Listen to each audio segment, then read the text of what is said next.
मेरी माँ को बता देना का मैंने कोशिश की थी। अयान 27 साल का एक साधारण लेकिन मजबूर लड़का था, जिसके लिए जिंदगी कभी आसान नहीं रही। बचपन में पिता की मौत के बाद घर की सारी जिम्मेदारी उसी पर आ गई थी। माँ गंभीर बीमारी से जूझ रही थी और हर महीने दवाइयों का खर्च बढ़ता जा रहा था।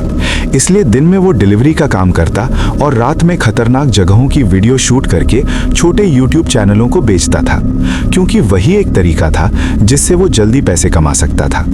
एक रात उसे एक अनजान नंबर से कॉल आया, जिसमें सामने वाले ने कालवन नाम के जंगल की रात की फुटेज के बदले 50,000 रुपए देने की बात कही।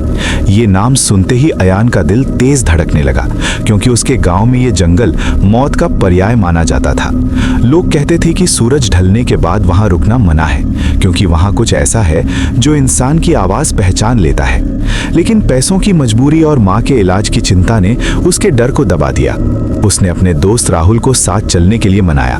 राहुल पहले तो मना करता रहा, लेकिन दोस्ती और पैसों के लालच में मान गया।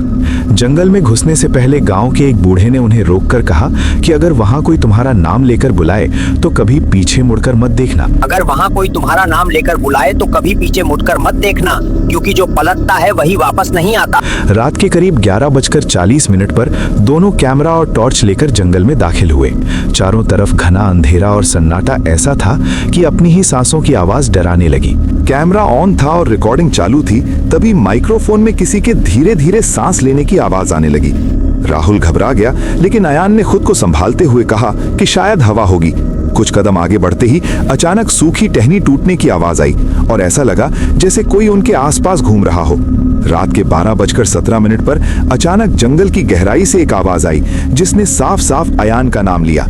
राहुल का शरीर कांपने लगा और उसे बूढ़े की चेतावनी याद आ गई।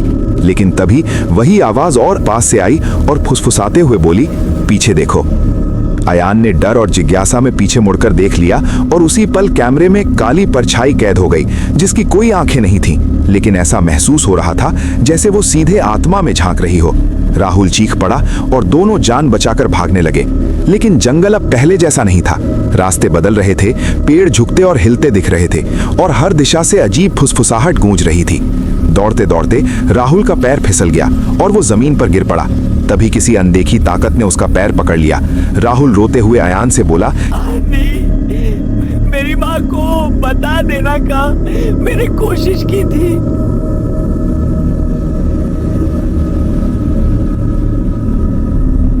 अयान पल भर के लिए रुका, लेकिन डर और खुद को बचाने की चाह ने उसे आगे दौड़ने पर मजबूर कर दिया। पीछे से एक दिल दहला देने वाली चीख गूंजी, जिसने पूरे जंगल को सन्न कर दिया। सुबह करीब 4:05 पर अयान जंगल से बाहर गिर पड़ा, खून से सना हुआ, कांपता हुआ और अकेला। गांव वालों ने जब राहुल के बारे में पूछा तो सबने सिर झुका लिया और वही बूढ़ा बोला, कलवन हमेशा एक ही इंसान लेता है। कुछ दिन बाद अयान ने वही फुटेज क्लाइंट को भेज दी और पैसे मिल गए, लेकिन उस पैसे से उसे सुकून नहीं मिला। एक रात जब उसने खुद वो वीडियो दोबारा देखी तो आखिरी फ्रेम में राहुल कहीं नहीं था, बल्कि वही काली परछाई अयान के बिल्कुल पीछे खड़ी दिखाई दे रही थी और कैमरे में एक ठंडी आवाज गूंजी, अब तुम्हारी बारी।